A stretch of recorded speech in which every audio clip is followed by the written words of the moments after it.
effective de chacune des fédérations constitue néanmoins un frein pour la réactivité de la CCI. Ceci ne l'a pas empêché de fonctionner et c'est ainsi qu'a été réalisé le manuel technique Canyon, que s'est effectué le recensement de tous les canyons français, qu'est né le réseau d'alerte, que la charte Canyon Attitude et la charte de l'équipeur en roue de jour, qu'il a été possible de donner une définition acceptée par tous du canyonisme, de définir des normes de classement technique des canyons et des normes d'encadrement, et que l'on tend vers une harmonisation des cursus de formation.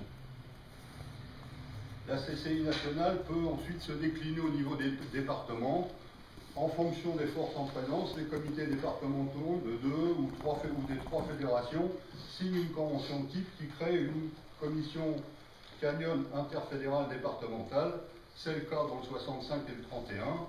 À la Martinique, seuls la FFME et la FFS se sont alliés pour mettre en commun leurs compétences et leurs forces de travail. Dans d'autres départements, le mode de gestion du type CCID a été élargi afin de permettre la participation d'autres acteurs, tels que les professionnels par exemple. Précision complémentaire, la CCI s'entoure chaque fois que nécessaire de l'expertise et de l'expérience de personnes n'étant pas forcément fédérées dans l'une ou l'autre des fédérations, tels les professionnels ou des personnes ressources connaissant bien les problématiques des terrains.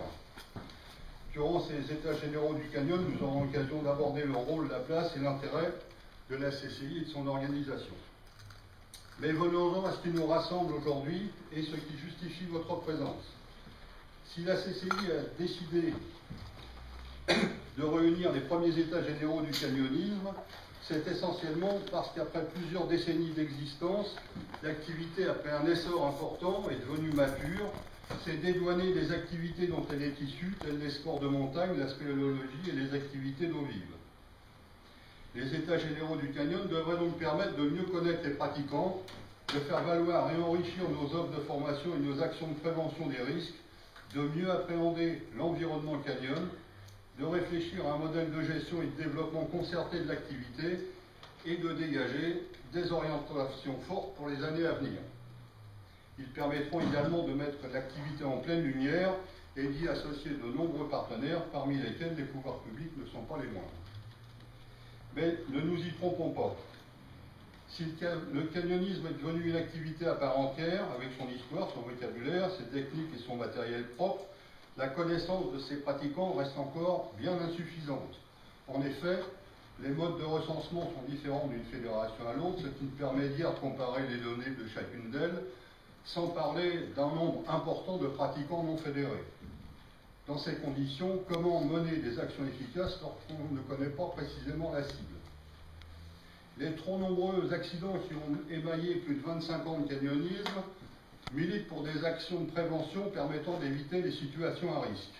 Ils militent également en faveur d'un renforcement des formations, de leur harmonisation et de la prise en compte d'une façon adaptée des dangers de l'eau vive en canyon. En effet, il ne sert pas à grand-chose de savoir faire un bac ou un stop, de savoir lire les mouvements d'eau, voire de nager comme un poisson, si on se retrouve face à une crue soudaine ou coincé sous une corde sous cascade. Je note qu'un travail important de la CCI a été mené sur ce registre et que nous travaillons actuellement sur un outil d'aide à la décision afin que chacun apprenne la culture du renoncement. Sur ces questions, je ne doute pas de la pertinence de vos propositions, dites d'un rapprochement avec nos amis de l'eau vive, qui ont certainement beaucoup à nous apporter. La pérennisation de l'activité, le partage des canyons avec d'autres utilisateurs et les problèmes d'accès au site mobilisent beaucoup d'entre nous. Malheureusement, cela s'est fait trop souvent de façon désordonnée et il est parfois difficile pour nos interlocuteurs de savoir qui gère quoi. Le réseau d'alerte mis en place par la CCI devrait permettre une meilleure prise en compte de ces questions et a le gros avantage de mobiliser tous les acteurs de terrain. Dans la même veine, l'impact écologique de l'eau pratique est souvent décrié sans que de réelles études partagées aient été menées. N'est-il pas temps que nous nous préoccupions tous ensemble de cette problématique? Enfin, la CCI s'est interrogée sur la pertinence de l'injection actuelle du canyonisme. La CCI, trop souvent méconnue et qui, c'est indéniable, doit faire des efforts indispensables de communication, est-elle la mieux adaptée pour répondre aux attentes de tous les pratiquants? Certains, et j'ose le dire ici sans tabou, préconisent que l'activité soit gérée par une confédération. D'autres, dont je suis, que la CCI bénéficie d'une plus large autonomie. Mais la liste n'est pas close et ce qui doit primer avant tout, c'est le réalisme de nos propositions et la certitude qu'elles pourront devenir demain réalité. Je vous souhaite à tous de riches et fructueux débats et m'engage pour la CCI à rendre compte des débats et des propositions qui se feront jour et qui engageront les 3 fédérations qui vous invitent aujourd'hui. Voilà. Merci de votre attention.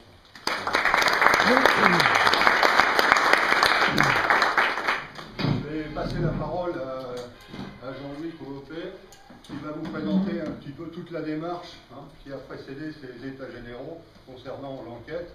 Et je tenais tout particulièrement à le remercier pour le travail important qu'il a mené pour la CCI. Voilà, à toi Jean-Louis. Voilà. Donc,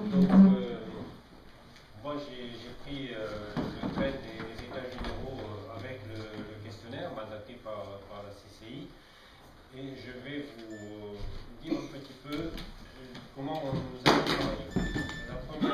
La première phase a été l'élaboration du questionnaire. Cette phase-là a été bouclée en gros en février. Ensuite, avec c'est le pôle ressources des sports de nature avec Emmanuel Félix Faure qui est ici, voilà, qui a mis en ligne, qui a préparé la mise en ligne de l'enquête et a mis en ligne l'enquête sur le site pour que tous les pratiquants puissent renseigner cette enquête. Cette enquête est restée en ligne 2 mois environ et on a eu 363 réponses exploitables, c'est-à-dire des réponses où les gens sont allés au bout des 4 questionnaires pour qu'on puisse avoir l'ensemble des éléments. Et ensuite, c'est là que j'ai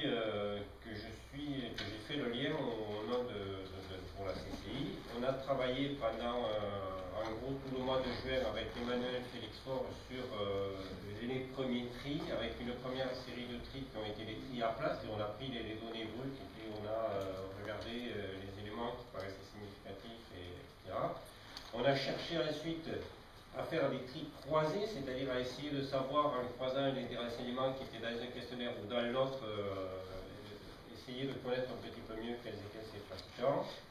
Dans la première phase de l'enquête, donc 363 réponses et premier dépouillement qui fait apparaître une grande majorité de fédérés, ce qui ne représente pas l'ensemble des pratiquants, mais ce sont les gens qui ont répondu. Notre enquête, elle fonctionne avec les gens qui ont répondu, elle ne peut pas fonctionner avec les autres. Donc, on a, fin juin, on a ce constat, une grande majorité, je ne rentre pas dans les détails, c'est juste le principe, une grande majorité de pratiquants fédérés. Donc, la CCI décide 2 choses à ce moment-là. La première, c'est de continuer le travail qui est engagé avec l'ODDT, l'Observatoire des dynamiques des territoires, c'est bien ça, qui est un laboratoire universitaire attaché à l'Université de Grenoble, avec André Suchet qui a été maître d'œuvre de ce travail-là, sur une analyse des données. Celles dont on dispose à ce moment-là, qui sont celles de la première phase. Et pour essayer d'élargir, parce qu'on a eu un certain nombre d'échos disant la période de recueil de fonctionnement de l'enquête et pas celle où on fait du canyon, en mars-avril, on ne se préoccupe pas forcément de faire du canyon, d'aller répondre, on va réouvrir l'enquête sur juillet-août. Et là, on a pris l'ouverture la plus grande, puisque l'enquête est restée ouverte, on l'a remise en ligne le 5 juillet, si je ne m'abuse, Emmanuel. Voilà. Et elle est restée en ligne jusqu'à il y a la semaine dernière, elle a été fermée vendredi. Comment ? Le 6 septembre. Le 6 septembre, voilà. Donc là, on a vraiment laissé ouvert au maximum, et on a bien fait de laisser ouvrir parce qu'on a eu dans cette deuxième phase 383 réponses, c'est-à-dire autant que dans la première phase, et un petit peu plus à ce moment. Et là, ce qui est intéressant, c'est le seul chiffre que je donne là, quand on rentrera dans le détail, et j'explique comment on l'a fait, et là, on a 38% de non-fédérés, c'est-à-dire des gens qui ne sont ni à la FFFCAM, ni à la FFME, ni à la FFS, qui ont répondu. Donc, quelque part, on s'est rapproché de ces pratiquants qui ne sont nulle part, enfin qui ne sont nulle part, non-fédérés, que l'on veut mieux connaître. Voilà. Sauf que les résultats qu'on va présenter aujourd'hui sont les résultats de la première phase, tels qu'André Suchet et Emmanuel Félix Faure les ont analysés, et ceux de la deuxième phase ne sont pas encore dans une forme, dans une présentation définitive qui puisse être communicable. Mais on a des éléments et on les donnera au fur et à mesure. Il est bien évident qu'après, avec le recul, on pourra recroiser tout ça et donner des résultats qui concernent l'ensemble des pratiques. Voilà pourquoi aujourd'hui, sur les états généraux, on va surtout s'appuyer sur les résultats de la première phase qui seront, en tant que de besoin, nuancés à chaque fois avec les indications qu'on tire de la deuxième phase d'action.